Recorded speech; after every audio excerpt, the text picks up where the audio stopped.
Okay, so good afternoon po mga kapuso, mga Ilocosurians and Filipino-Americans.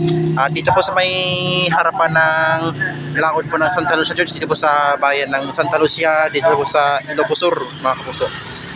Dito po sa papuntang Burgos, yan ang way papuntang Nagribkan, Ginabalayangan, tapos papuntang Bawas, Nanganisan, tapos sa Ronda. Yan po ay road close po dito dahil ginagawa po yung kalsada po dito.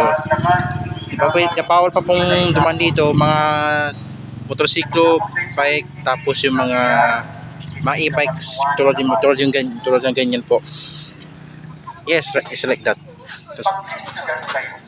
Kaya na road close po dito. Parang ganito sa Luba. No, sa may pabagatan sa Luba. Road close pa rin po dun eh. Kaya ito po. Kaya okay po. Bawal pa ang mga light vehicles, mga 4 wheels dito sa itong road close area.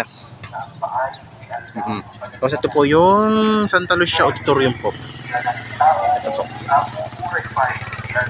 Yan po. So, yan po. Parang simbang gabi po ito, kaya may umaga gabi may simba po. Hindi po to linggo, araw-araw po ito. Kaya po, sige po mga kapuso.